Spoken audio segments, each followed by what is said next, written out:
여러분 반갑습니다.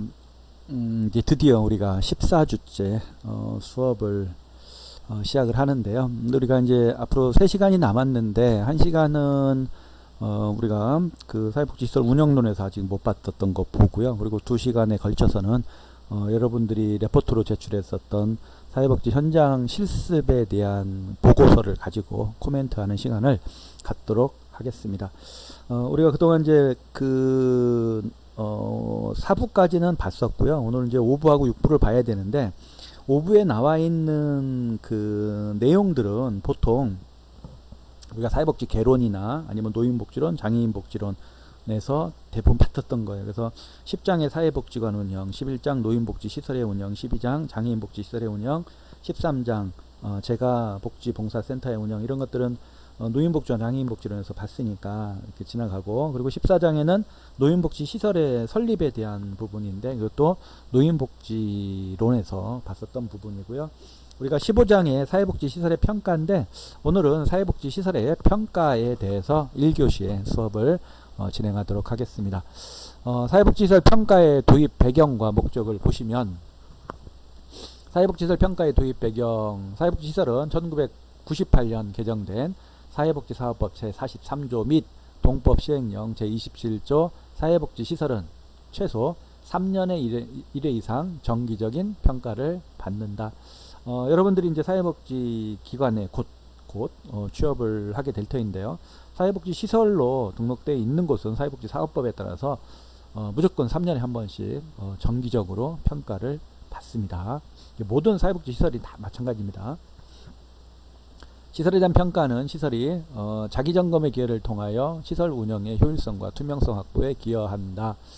3년에 한 번씩 평가를 받다 보니까, 그러니까 3년에 한 번씩 자기점검의 시간이 된다라고 하는 부분인데요. 그런데 시설 운영의 효율성과 투명성 확보가 과연 되느냐라고 하는 부분이에요.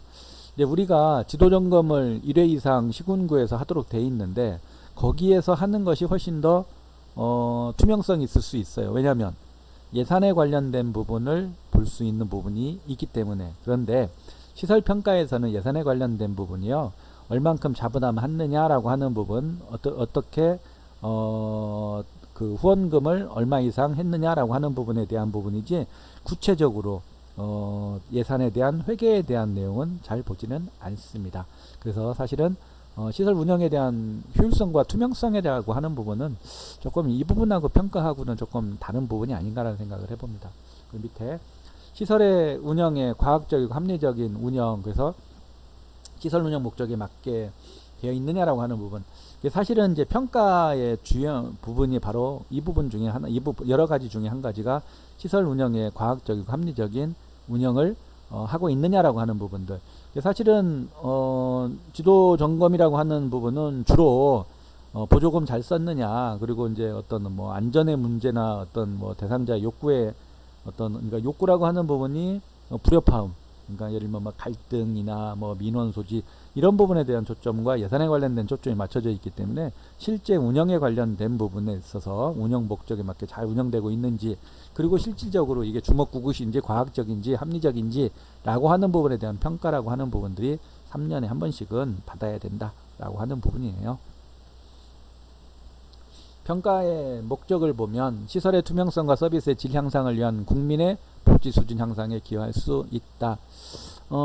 국민의 복지 수준 향상에 기여할 수 있다라고 하는 부분은 매우 동감한다. 왜냐하면 예전에 제가 이제 기관에서 근무를 할 때 전국에서 그래도 좀 잘 운영되는 것 중에 하나였어요. 그래서 초창기 때 평가를 받는데 정말 저도 평가를 이제 다녀봤지만 어떻게 저렇게 운영할 수 있을까라고 하는 부분들, 정말 운영을 못해도 너무 못한다. 그러니까 사회복지를 분명히 자격증을 갖고 있다고 하는데 어떻게 공부를 했을까라고 하는 부분, 참, 그러니까 마음과 열정으로 운영하는 거일 수도 있어요. 그런데 시설에 있어서 기본적으로 갖춰야 될 양식, 조건, 과정, 이런 것들을 무시할 수는 없는 거잖아요. 그러니까 따뜻한 것도 좋은데 지식과 기술이 기반이 돼야 되는데 초창기 때는 그러지 못한 부분들이 있더라. 그래서 여러분들 평가라고 하는 것은 평가 틀이 있잖아요. 어떤 문제를 내서 이 정도 수준까지 도달하게 되면 5점을 준다, 4점을 준다, 3점을 준다, 2점을 준다, 1점을 준다, 이렇게 하잖아요. 그러면 5점을 받기 위한 조건은 이렇다라고 하는 부분을 명시하는 거죠. 그러면 이제 사람들이 시설 평가를 받기 위해서는 5점을 받기 위한 노력을 한단 말이죠. 뭐 5점이 안 되면 4점, 4점이 안 되면 3점. 일정한 기준선을 갖추니까 사실은 그런 조건을 갖추려고 하는 부분들. 예전에는 그냥 마음으로만 했고 정성으로만 했다고 한다면 지금은 그런 조건들, 안전의 문제, 우리가 늘 교육하면 되지 뭐. 그러면 어떤 교육을 했는데, 어떻게 교육했는데, 몇 번 했는데, 이런 것들이 그 서비스의 질이 좋아질 수밖에 없는 부분들이 있고요. 안전이라고 하는 부분에 대한 부분이 있을 수밖에 없기 때문에 어르신들 영양에 관련된 부분, 그러면 영양사가 그 식단을 짰느냐라고 하는 부분, 뭐 이런 것들이 있잖아요. 그러면 이런 것들이 결국에는 서비스의 질 향상. 그래서 처음에는 어려워하는 기관들이요, 3년, 6년, 9년, 이게 3년에 한 번씩이니까 지나면 점차적으로 그런 어떤 수준, 그러니까 일정한 평가는 결과적으로 상향 평준화 시키는 거예요. 상향 평준화. 일정하게 높은 수준까지를. 그렇다고 해서 터무니없이 못하는 부분들은요, 뭐 어떤 기관들은 아예 포기를 하는 경우도 있어요. 그러니까 내가 맞출 수 없다라고 하는 부분은, 그래서 5점 받는 게 아니라 나는 2점 받겠다, 3점 받겠다, 이제 그 수준에서 머물러 있을 수 있는데, 어쨌든 횟수가, 그 평가에 대한 횟수가 연차가 지날수록 어쨌든 평형 상준화, 그러니까 평균점이 높아지는 부분들은 있더라라고 하는 부분이에요. 그러다 보니까 이제 국민의 복지 수준 향상은 될 수밖에 없죠. 그 다음에 시설 평가 결과는 예산 집행의 효율성과 합리성을 유도하기도 하더라. 시설 평가가 집행의 효율성과 합리성도 있을 수 있지만, 한편으로는 또 프로그램이나 기타 등등 평가에 집중되는 부분이 있을 수 있다라고 하는 부분에 대한 단점도 있을 수 있어요. 그 다음에 사회복지시설의 선진화를 유도한다. 그러니까 이제 점차적으로 상향 평준화가 되는 부분이 있기 때문에 뭐 좋아진다라고 하는 부분이고, 네 번째, 시설의 평가 지표 추가 개발 및 세부 유형별 평가 지표의 보완을 통해서 평가의 타당성과 신뢰도가 개선되기도 하더라. 어떤 때는 평가 틀을 보면요, 정말 이게 누가 만들었나라고 하는 부분에 대해서 조사를 하고 싶을 때가 있어요. 시설을 기관을 몰라도 너무 모른다. 그러니까 교수들이 그러니까 오랫동안 내가 이제 예를 들어서 예를 들어서 아동복지, 장애인복지, 노인복지 계속 수업을 했어. 그러면 그 부분에 대해서는 내가 정말 잘하는 것 같아. 오랫동안 그것만 하니까. 근데 현장하고 괴리감이라고 하는 부분을 어떻게 보완할 거냐라고 하는 부분인 거죠.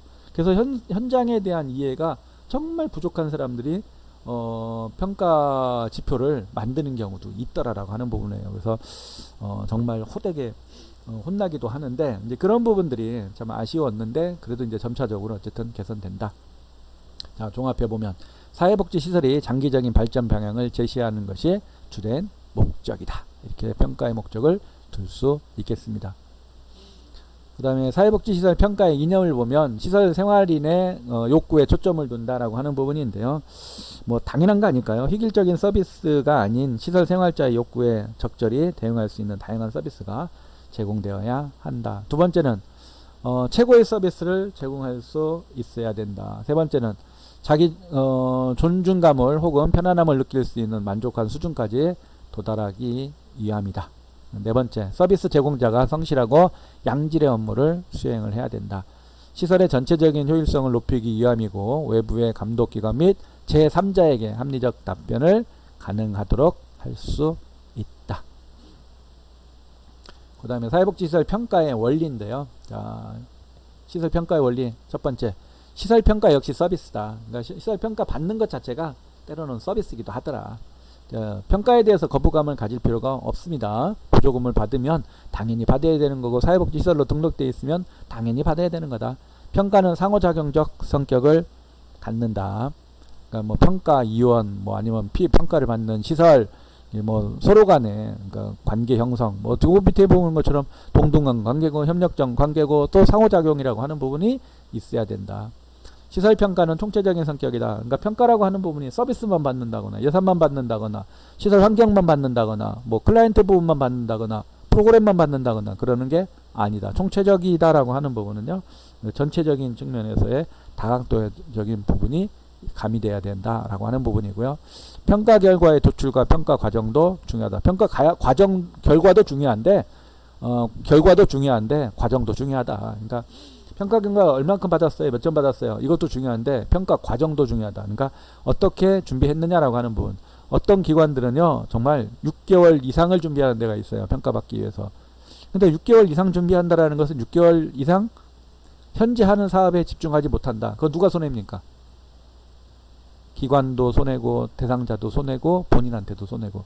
지나간 사업 평가표 만들어서 수정해서 뭘 하겠다고요. 이거 정말 안타까운 부분인데요. 그래서 평가라고 하는 부분이 없어져야 된다. 그래서 인증제도 바뀌어야 된다. 그래서 평가는 예를 들어서 해봤더니 90점 넘더라, 80점 넘더라. 그러면 인증으로 바꿔서 더 이상 안 해야 되는데, 지금은 몇 점 이로 되어 있기 때문에 95점 받으려도 96점, 97점 받기 위해서, 99점 받기 위해서 매번 바꿔요. 수시로 바꿔요. 왜? 그래야 1등 해야 뭐가 있으니까, 인센티브가 있으니까. 그래서 결과도 중요하지만요, 평가 과정도 또한 중요해서 얼마만큼 우리가 사업을 했고 그 사업 안에서 우리가 어떻게 보면 냉정한 평가를 받으려고 하는 노력도 필요하다라는 생각이 듭니다. 평가에 대한 원리, 시설 생활의 권리성이라고 하는 부분이 보장돼야 되고, 그리고 서비스의 그 보편성, 이게 서비스 보편성이라고 하는 부분 자체가 뭐냐면, 이게 우리가 서비스라고 하는 부분 자체가 뭐 한쪽으로 치우쳐서는 안 된다라는 거잖아요. 예를 들면 보편성이라는 게 뭐 수급자만 중심의 보호를 한다라든가 이건 아니잖아요. 그러니까 선별적이 아니라 보편적, 모든 서비스를 해야 된다. 모든 대상, 모든 서비스를 해야 된다. 모든 대상자라고 하는 말에 맞겠네요. 자, 밑에 서비스는 종합적, 이렇게 다양하게 해야 된다라고 하는 건. 서비스의 효과성, 서비스가 여러분들 지원을 했는데 효과성이 없어. 그래서 우리가 여러분들 서비스라고 하는 부분, 효과성, 효율성에 대한 초점이 얼만큼 잘 이루었냐라고 하는 부분인데, 결과도 매우 중요하다라고 하는 부분이죠. 그 다음에 설명 가능성까지 볼 수 있겠습니다. 자, 누구든지 뭐 할 수 있어야 된다. 설명할 수 있어야 된다. 충분하게 왜 이런 서비스를 했느냐, 필요했느냐 라고 하는 부분에 대한 설득력, 필요성에 대해서 충분하게 설명을 해야 된다. 이렇게 볼 수 있겠습니다. 평가의 기본 방향을 보면요, 전문 평가기관을 통한 평가의 공정성, 전문성이 제고되어야 한다. 그러니까 평가라고 하는 부분이, 예를 들면 우리가 한 번에 전국 단위를 다 조사를 해야 되는 거잖아요. 그러면 사실은 그 크로스 하는 게 제일 좋은 방법인데, 크로스 할 때, 그러니까 우리 기관, 예를 들면 뭐 대전에서 내가 대전에 있는 기관을 간다.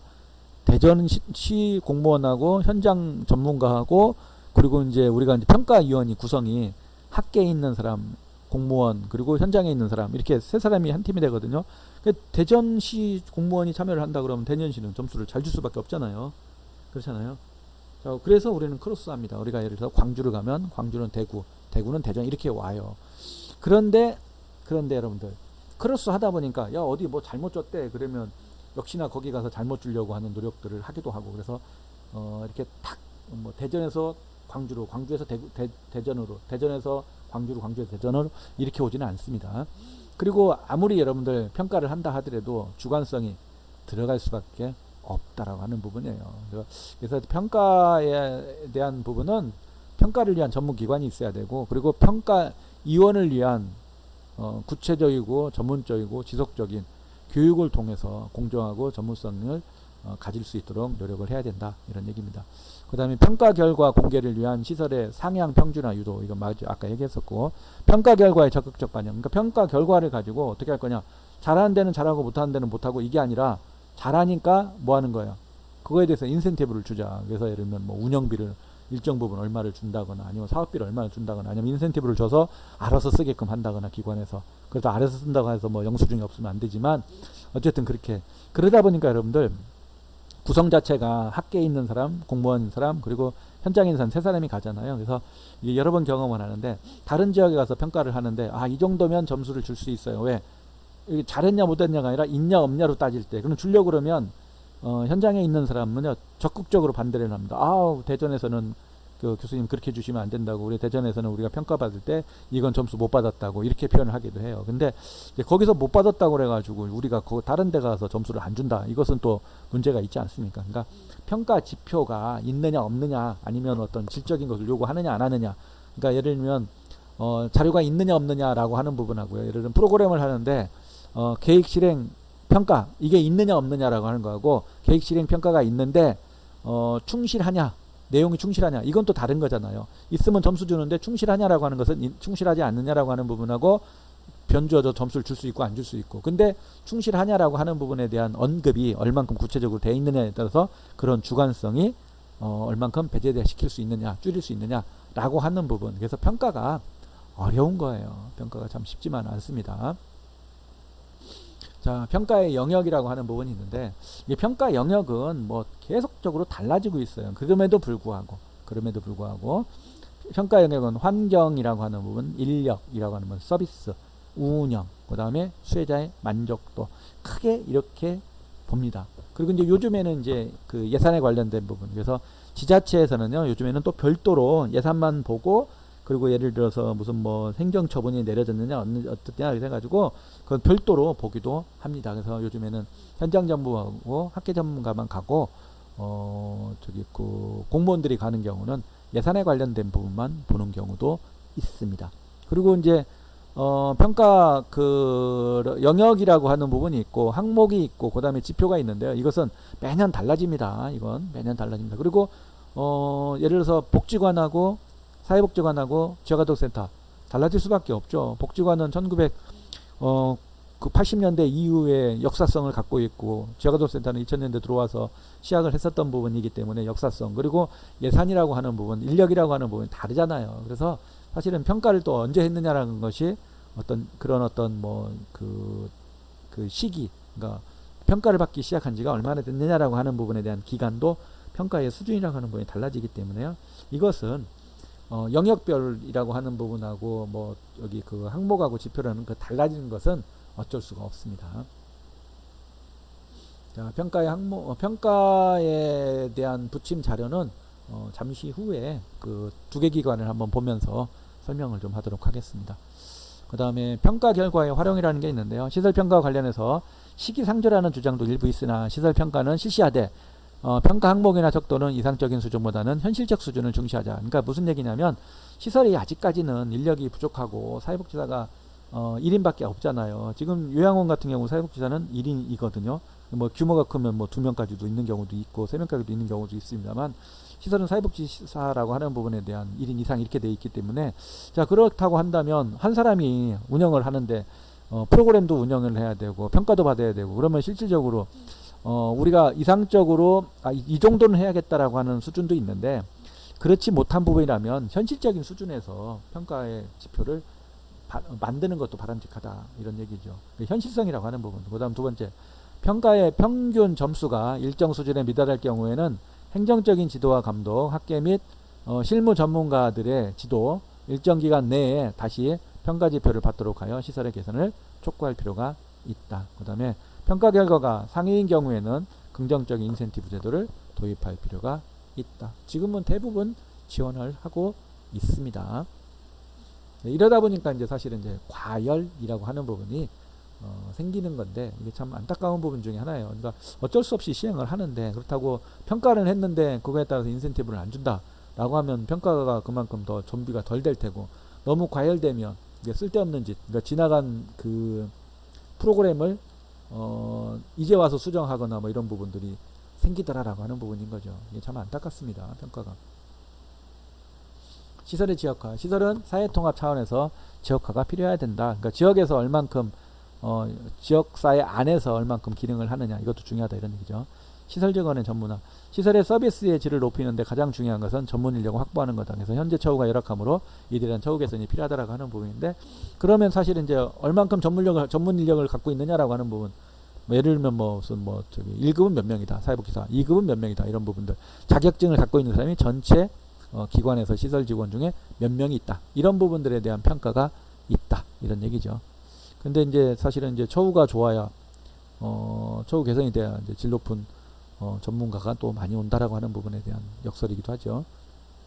자, 이렇게 보는데 한번 이제 그 내용을 한번 우리가 그 시설 평가 항목들이 어떤 것들이 있는지 한번 보도록 하겠습니다. 먼저 사회복지관을 한번 볼까요? 사회복지관의 평가 지표라고 하는 부분, 그러니까 영역을 먼저 보면 6개 영역이 있어요. 조직 시설의 관리에 관련된 부분이 있고요. 그리고 인적 자원에 관련된 부분이 있고요. 재정 운영에 관련된 부분이 있고요. 프로그램 운영 개발에 관련된 부분이 있고, 지역사회의 관계, 그 다음에 우수 미담 사례, 이렇게 6가지로 나눠지기도 하더라. 그러니까 지표는, 자, 시설 조직에 대한 관리는 법인의 지원 관계, 시설의 안전 관리, 장비, 인적 관리는 조직의 전문성 및 관리 능력, 운영에 관련된 건 후원금, 예산 집행, 법인 전입금. 이게 법인 전입금이 얼만큼 지급됩니까? 라고 하는 부분이요. 1점에서 5점밖에 안 됩니다.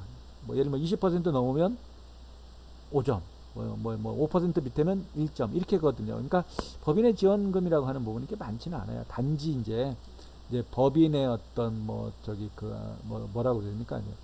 법인의 신뢰성? 이런 부분에도 또 다른 어떤 질문에 답이 되기 때문에 이런 거죠. 법인 전입금은 사실은 크게 신경 쓰지는 않아도 됩니다. 그 다음 프로그램에 있어서는 연구 실적, 요보자 관리, 특화된 사업의 실적, 이용자 수, 욕구조사 결과가 어떻게 반영됐냐라고 하는 부분, 운영 실적이라고 하는 부분, 지역사회, 지역사회 자원 개발했느냐, 얼만큼 공모에 달성됐느냐, 이런 부분들까지, 우수 프로그램은 무엇이 있느냐, 이렇게 봅니다. 자, 이런 것들에 대한 내용을 구체적으로 작성을 해요. 자, 법인 정관 목적에 대한 부분이 있다 그러면 A, B, C가 있습니다. 그 A, B, C에 관련된 부분, 그러니까 A 정도다 그러면 상, B 정도다 그러면 중, 그 다음에 C 정도다 그러면 하, 이렇게 되는 겁니다. 그러면 법인의 정관 및 목적 사업 임원의 자격이 사회복지사업법 규정에 적합하다. 이것은 사회복지사업법에 의해서 그 기준에 준해서 만들어진다라고 하는 법인의 정관 목적이 있죠. 그죠? 이건 우리가 지난 시간에도 봤습니다. 그 다음 법인의 정관 및 목적 사업 임원의 자격이 사회복지사업 규정에 다소 적합하다. 다소 적합하다는 건 다소 부합하다 이런 얘기잖아요. 그 다음 규정에 대해서 부적합하다 라고 하는 부분, 그러면 C 준다 이런 얘기. C는 0점 이렇게 봅니다. 이렇게 해서 평가표를 쭉 만들어 가는 거예요. 이게 있습니다. 그리고 이제 그 구체적인 내용들을 방화관리자가 지정이 돼 있느냐, 교육은 1년 이상씩 1년 이상 이거 보수교육을 계속 받아야 되거든요. 이걸 하고 있느냐, 시설 공간 배치는 어떻게 잘 돼 있느냐, 이런 내용들까지 항목이 다 정해져 있는 겁니다. 이렇게 후원금, 보조금에 관련된 부분, 아까 얘기한 것처럼 법인 지원금이라고 하는 건 20% 이상이다 그러면 5점을 받게 되고, 5% 이하다 그러면 1점 받게 되고, 이런 내용들이 있습니다. 이렇게 해서 구체적으로 쭉 살펴보면 이런 내용들, 그러니까 실질적으로 여러분들 그럼 어떻게 확인해요? 평가 자료가 있어요. 예를 들면 연구 실적이 있느냐 그러면 지역사회 조사, 욕구조사 자료지, 연구보고서 등을 가지고 점수를 매기는 거예요. 그 다음에 여기는 요보험자들 사례관리 했느냐, 그럼 사례관리 파일이 있으니까, 자 이제 구체적으로 사례관리 파일이 있냐라고 하는 부분은 그러면 몇 개를 했느냐, 이런 것도 보는 거예요. 그 다음에 지역사회복지에 특화된 사업이 있느냐, 그러면 실질적으로 지역조사 했느냐, 사업계획서나 예산서가 반영이 됐느냐 라고 하는 부분들을 다 일일이 보는 거예요. 일일이 다 보는 겁니다. 자, 이렇게 한 게 이제 그 예전에 만들어졌던 사회복지관 쪽이고요. 지역사회복지관 쪽에 한번 보도록하겠습니다. 지역사회복지가 아니라 지역아동센터 보도록 하겠습니다. 지역아동센터, 이게 이제 18년, 19년, 20년, 이게 지역아동센터가 전국에 4,000개 정도 되잖아요. 그러니까 3년에 한 번씩 1년 차에 3분의 1, 2년 차에 3분의 1, 3년 차에 3분의 1. 그래서 3년이 지나야 전국에 있는 4,000개의 지역아동센터가 평가를 받는 겁니다. 평가 자체가. 그러니까 실질적으로 3년에 한 번씩이 오긴 하지만 3년 내내 매년 해야 4,000개를 다 할 수 있는 거예요. 그래서 2019년도 거는 2018, 19, 20년도 이 3년 동안 똑같은 지표입니다. 그래서 여기는 이제 19년도라고 되어 있는데 실질적으로는 똑같은 지표예요. 이렇게 보도록 하겠습니다. 자, 내용, 어떻게 평가를 하느냐라는 주의사항. 평가위원은요, 가서는 어떻게 하고요, 위원이 서명을 반드시 해야 되고요, 이런 내용들이 쭉 있어요, 가면. 자, 그러면 이제 아동권리 보겠습니다. 아동권리 규정, 그러니까 아동권리 규정, 아동권리 및 권리보장과 실천, 차별과 학대 금지, 소수 집단의 권리보장, 침해시, 호소, 경로, 장치, 이런 것들의 아동 규정에 있느냐라고 하는 부분이에요. 자, 두 번째, 차별금지 규정은 아동권리 규정에 있느냐, 그리고 모든 종사자에게 차별금지 규약에 대해서 생각했느냐. 그러면 3년치를 보는 거죠. 그러면 17, 18, 19, 20, 3년치를 보는 거예요. 그 다음에 문서관리, 비밀보장 등에 관한 규정이나 지침은 있느냐, 이런 내용들. 그래서 1, 2, 3 세 가지가 다 있다. 1, 2, 3이 있다. 그러면 세 가지 요건 중 적어도 하나 이상 미비하면 0점. 세 개는 기본이 다 있어야 되는 거예요. 자, 모두 충족하면 1점. 4까지 충족하면 4가지까지. 그러니까 1, 2, 3은요, 당연히 있어야 되는 거고, 그러면 1점이에요. 4까지 하게 되면 2점을 받는 거예요. 자, 그 다음에 이제 아동 권리 교육. 아동 권리 교육을 실시하지 않았다 그러면 0점이죠. 자, 1회 했다. 그러고 계획 실행 평가가 이루어지지 않았다. 했다만 하게 되면 1점. 근데 계획 실행 평가까지 이루어졌다 그러면 2점. 이렇게 구체적으로. 그러면 어떤 걸 보는데요? 서류는 여기는 안 나왔네요. 서류는 예를 들면 이제 우리가 이제 제가 이제 그 평가를 갔을 때는 자, 아동 권리 규정 내놓으세요. 자, 권리 교육 한 거 내놓으세요. 그리고 거기에 따라서 계획 실행 평가 과정 있으면 내놓으세요. 이렇게 하는 거예요. 이렇게 하는 거예요. 그래서 이제 예를 들면 이거죠. 2점 받았어. 1점 받았어. 1점 받았어. 1점 받았어. 그럼 2점, 1점, 1점, 1점, 1점이죠. 그러면 2, 3, 4, 5점이네요. 그 5점이면 전체 여기서는 몇 점인 거예요? 2점인 거예요. 4개 항목 평가 중에서 총 5점이면. 만점이면 8점이거든요. 자, 왜냐면 각 2점씩인데 4개 항목인 거잖아요. 저기 4개 항목인 거잖아요. 2점씩. 2, 4, 8이잖아요. 8점일 때 여기는 총 5점을 맞게 되는 거예요. 이렇게 평가를 하는 거예요. 자, 여기도 다 마찬가지입니다. 아동자치 회의를 했느냐? 그것이 반영됐느냐? 정서 프로그램을 했느냐? 16, 17, 18년도 걸 보는 거예요. 자, 그리고 보세요. 16년도에 정서 프로그램 뭘 했느냐? 그거에 따라서 평가. 17년도 뭐 했느냐? 그거에 따라서 평가. 18년도 뭐 했느냐? 그거에 따라서 평가. 근데 평가하는 항목인데, 자, 요즘에는 뭐가 들어갔냐면 환류 여부. 여러분들 보세요. 17년도에 했어. 그것이 했는데 평가에 대한 결과 총평. 야, 그거 너무 좋더라. 근데 아이들이 그것을 너무 좋은데 아이들이 그 참여를 2배로 늘려야겠더라 라고 하는 부분에 대해서 그러면 2배로 그 다음에 늘려야 돼요. 그게 뭐예요? 총평에 대한 환류가 이루어졌냐. 있으면 뭡니까? 1점. 근데 이건 뭘 보는 거예요? 올해 평가서와 차기 년도 계획서. 계획서에 반영이 됐느냐. 계획서에 2반을 더 운영하겠다 라고 하는 것이 반영됐으면 1점을 추가로 주는 거예요. 그죠? 그러면 1, 2, 3, 4, 5, 6, 7. 평점이 7점이다. 평점이 7점 맞았다.